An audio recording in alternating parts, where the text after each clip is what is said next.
Bonjour. Après avoir quitté les Républicains au lendemain de l'élection de Laurent Wauquiez à la tête du parti, Nora Berra, élue lyonnaise et du Conseil régional, rejoint la liste de l'UDI Jean-Christophe Lagarde, conduite par son président donc pour les européennes, liste dont elle occupera la deuxième place. Nora Berra, bonjour. Bonjour.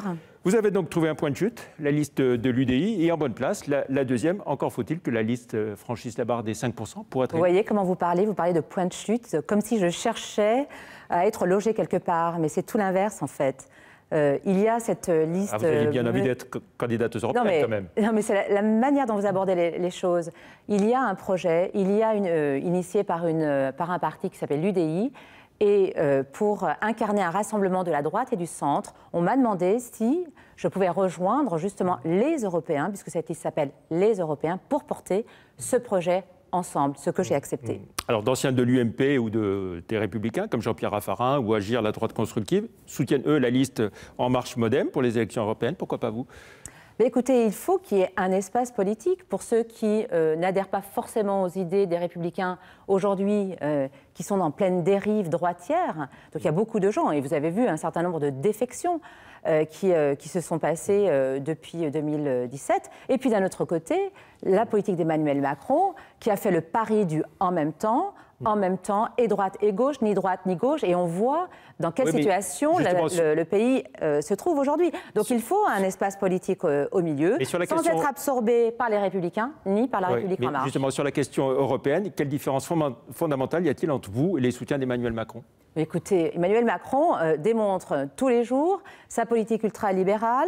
Demain, à l'Europe, il va nous vendre encore une Europe des marchés, du capitalisme effréné. C'est pas ce qu'il dit en tout cas. Ce qu'il dit, mais ce qu'il fait aujourd'hui, quand il nous parle de la politique du ruissellement, à qui cela a-t-il profité? Les classes moyennes ont été complètement oubliées de sa politique sociale, d'où d'ailleurs l'émergence de cette contestation à l'intérieur du pays. Donc d'un côté, vous avez effectivement cette vision européenne qui n'est pas la mienne, et d'un autre côté, les Républicains qui sont le repli, alors que je prône plutôt la protection. Et quand quelqu'un comme Jean-François Copé est le premier à considérer que la tribune du président de la République aurait dû être écrite par les Républicains et qu'il n'y a rien à redire, vous savez, on peut toujours adhérer aux mots.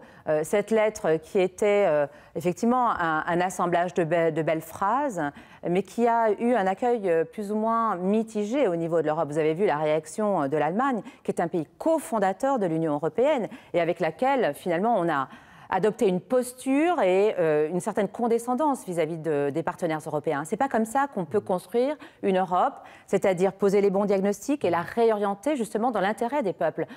On voit Emmanuel Macron aujourd'hui qui n'a pas... là avec Angela Merkel et le président de la Commission européenne pour accueillir Xi Jinping ce soir à l'Élysée. Mais ce n'est pas ça qui fait une politique européenne. Comment on fait demain pour protéger nos entreprises contre justement cette concurrence déloyale? La Chine aujourd'hui ferme ses marchés publics alors que l'Europe ouvre à 95% ses marchés publics. Il y a quelque chose quand même qui ne sert pas l'économie, en tout cas européenne, et de surcroît française.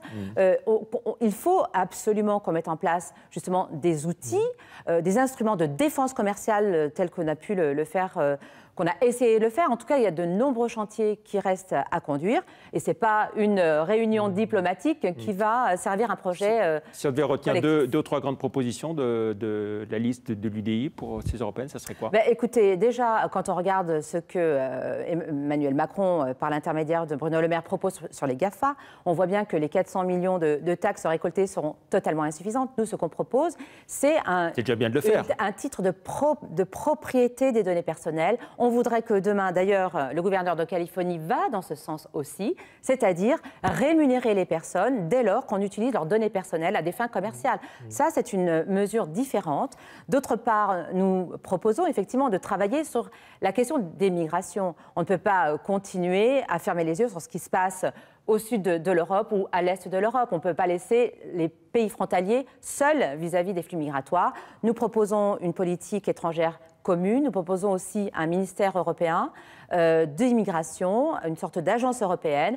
Et s'agissant de la question de la sécurité intérieure de l'Europe dans l'espace européen, nous propose un FBI européen pour qu'il y ait des vraies enquêtes, qu'il y ait un vrai parquet européen et qui supplanterait Europol aujourd'hui, qui est sous la dépendance des États. Dans quel groupe vous siégerez si vous êtes élu le 26 mai Le Parti populaire européen, où vous étiez quand vous étiez Je ne partage pas les valeurs d'un certain nombre d'élus. Centriste de la LDE. Vous savez, d'abord, il faut laisser l'élection se passer. Ensuite, il va y avoir des alliances de valeurs. Dans quel groupe on se sent le mieux pour dresser justement des perspectives en matière d'Europe? Je crois qu'au niveau du PPE, avec des élus qui sont plus populistes que constructifs, eurosceptiques plutôt que pro-européens, je crois que la place n'est pas forcément dans ce groupe-là. Voilà. Et à Lyon, à la métropole et au Conseil régional, vous allez rejoindre le groupe plutôt de l'UDI, a priori? Je reste une femme de droite et j'ai porté des projets pour Lyon, la métropole et pour la région. Donc je me situe dans les groupes dans lesquels je suis évidemment solidaire de ces projets. Donc il n'y a pas d'incohérence à ma position d'opposante à la mairie ou à la métropole et figurant dans la majorité, puisque Patrice Verchères a tenu à ce que je reste en tant que divers droite et même au-delà. Merci beaucoup Nora Berra d'être venue dans l'invité de la rédaction. Merci, au revoir.